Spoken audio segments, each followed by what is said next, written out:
Hey pals, I'm Mike, and today in my shop I'm building a joiner jig for my table saw. Now to understand what a joiner jig is and why you might want one, it helps to understand what a joiner is in the first place.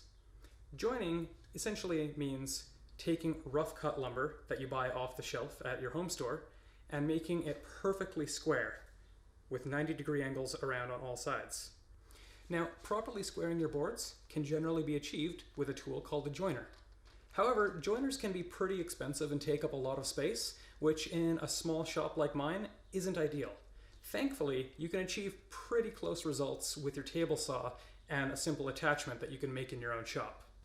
I've been using this jig in my shop for a few years now. It's pretty simple, just a couple of pieces of composite glued and screwed together, but it's starting to get pretty beat up. Now, the basic idea of a joiner jig, or a joiner, is that you're feeding your raw and unsurfaced lumber into the blade, which is going to chip away at it and create a perfectly flat surface. Now, if you look closely, you can see that the area where I'm feeding the boards is meeting up with the blade, and it runs a little bit lower than the area where the surfaced wood comes out. That's because the exact difference in height here is the width of the blade. So when you're feeding your raw lumber into it, the blade is shaving away that very, very thin section and giving you a perfectly flat and smooth piece that is matching up with this elevated section on the way out, ensuring that it doesn't skip or jump and it stays perfectly flat and at 90 degrees. Now, because I want the new jig to allow me to cut thick bores as well as thin ones, I'm going to start by measuring the maximum height of my table saw blade, which is just shy of 3.5 inches, or roughly the height of a standard 2x4. Next, I'll set the distance of my fence to reflect the height that I want the jig to be. In this case, I want it to reflect that 2x4 height, so I use that 2x4 to roughly measure. It doesn't have to be exact, but in this case, I find that 3.5 inches, give or take, is a good height for the jig. With my fence locked in place, I'm going to cut the first piece that will make up the face of this jig. I'm using a sheet of melamine from an old IKEA cabinet, which has a laminated edge and face, which will make sure that the jig provides a smooth surface to the wood passing along it. So as I'm making this cut, I'm making sure that that smooth laminated edge rides along the fence so that I preserve it and I don't cut it off. Next, I cut a matching piece for the base, maintaining that same 3.5 inch thickness so that I can use an actual 2x4 between the pieces to add some extra support and rigidity and keep everything strong and safe from the blade. The actual length of these pieces isn't super important, but I find that something with a minimum of 2 feet gives me enough room to work with a board and maneuver without being too big that it's taking up a lot of space. So I've gone ahead and cut a 2x4 to match that length, and here I'm doing a dry fit of the pieces to make sure that they all come together in the way that I want them to. Once I've made sure that the 3 pieces make a good fit together, it's on to the glue-up. The glue-up process for this project is pretty simple, but as you're doing it, you have to make sure that you're maintaining a perfect 90-degree alignment between your face and your base on the jig. Otherwise, you're not going to be able to cut perfectly square boards, and it defeats the entire purpose of building yourself a joiner jig in the first place. Because I'm working with melamine, which has a smooth synthetic surface, I'm going to be using Gorilla Glue for this project, which is a polyurethane-based expanding glue. If you've never used Gorilla Glue before, it's fairly simple, but you need to wet down one face of the project that you're going to be gluing. When you do that, as soon as it comes into contact with the glue, it's going to activate and cause it to foam up, which is unlike a standard wood glue. As you're doing this, you want to make sure that the pieces are perfectly square And after an hour or two, once it foams up, it'll start to harden into a synthetic polyplastic based material and give you a really firm hold even when you're working with a smooth surface like this melamine face. Once you have the glue laid down and your jig set in your clamps, grab your engineer square to make sure that everything is at that 90 degrees and tighten and check as you go. It's really easy as you're clamping this project for things to get out of place, and even being out of place by a degree or two, again, will defeat the entire purpose of the jig. So as you're clamping with each clamp, make sure that you're still checking that things are square and even.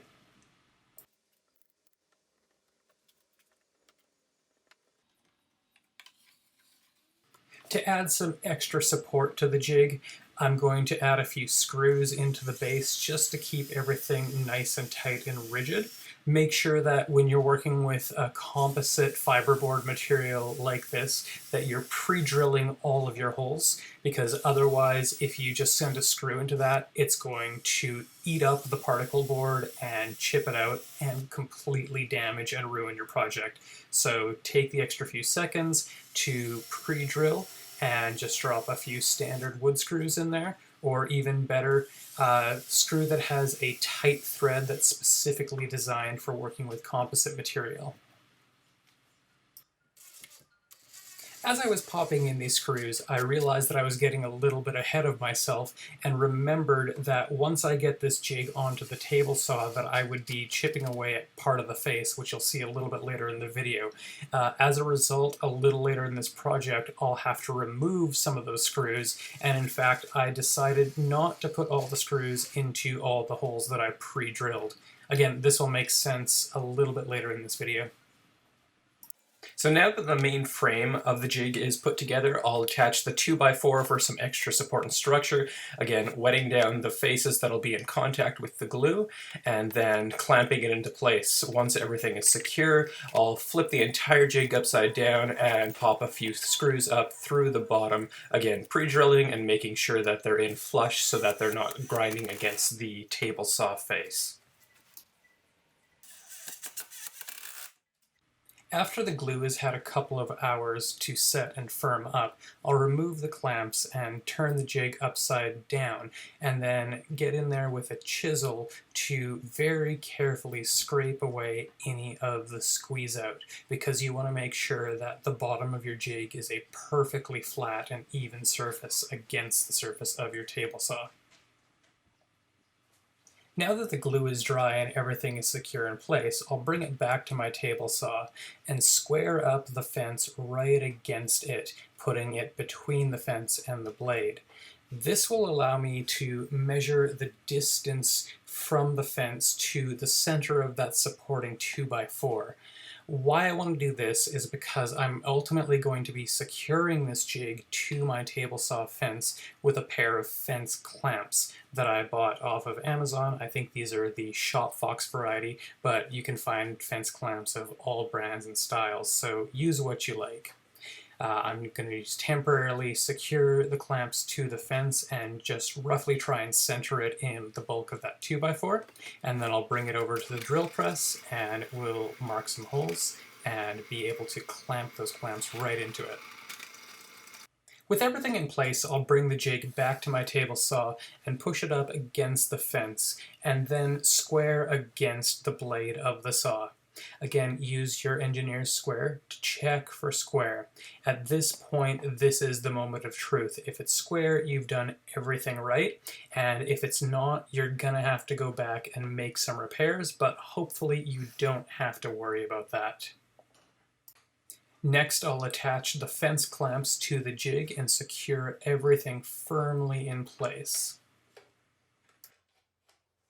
Now here comes that part that I mentioned before, and this is super important. Before you go any further, you need to make sure that if you've left any screws in the front side of the jig at the front part of the saw, that you remove them, because the next step is going to involve driving the blade through that section, and if the blade makes contact with the screws, it's not only going to dull your blade, but it could send pieces of metal flying at you at dangerous speeds. So you absolutely need to make sure that if you've left any screws in that front side of the jig, that you remove them before you go any further. If you look closely from this angle, you can see that there's still a screw on the right side there, but I've removed them from any part of the jig that's about to make contact with the blade.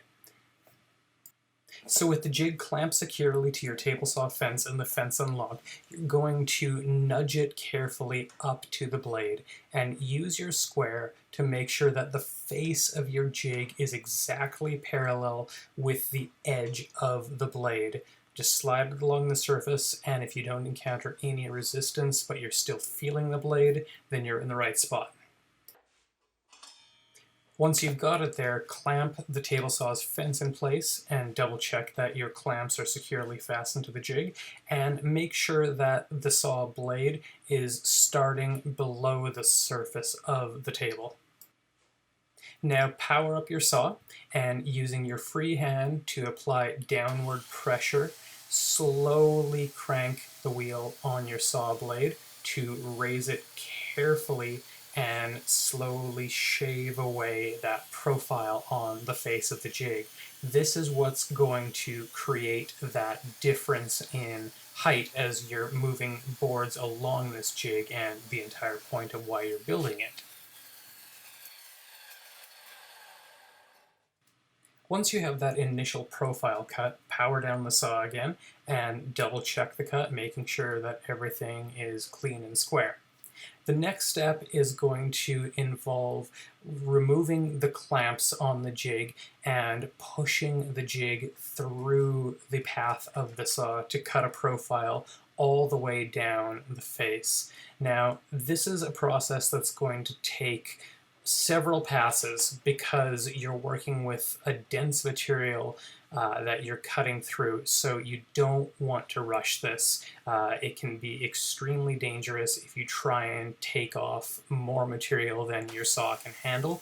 So do this in a few passes, and if you don't get a perfectly even profile the first time, that's okay, just send it through again. I've sped up the video here to speed up the whole process, but when you're doing it in person, it's going to take a while, so just be patient because you want to make sure that you're cutting evenly and maintaining even downward pressure on the face of the jig as you're sending it through. Something that caused me a bit of difficulty as I was making these cuts was the fact that my table saw has a built-in riving knife that when the blade is all the way up, it pokes up a little bit even if you have it all the way flush. So that riving knife was actually driving the entire jig up and creating an uneven cut. It took me a few passes to realize this, so as you're making your own jig, just be mindful of it if this is a feature that your table saw also has, because you want to make sure that you're maintaining that even parallel cut with the surface of the table saw and that the riving knife isn't causing any interference. Ultimately, because of that riving knife, I ended up cutting sort of a two-tiered profile in my jig, which will allow that knife to stick up a little bit and not get in the way of the jig when I have the blade all the way up if I'm cutting a especially thick piece of lumber. So with that critical cut made into the profile of the face of your jig, it's ready to use and to start surfacing rough cut lumber. To use your jig, make sure that your infeed, or the front part of the jig, is flush with the side of your saw blade, and that the outer face of the saw blade is in perfect parallel with that outfeed.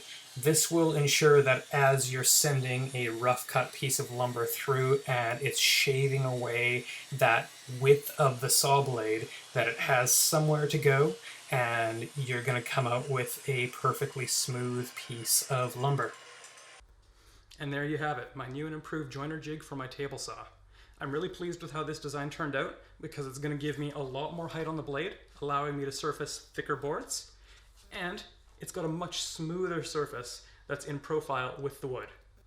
Now, it's important to keep in mind that no table saw joiner jig is ever going to be as perfect as an actual dedicated joiner power tool in your shop.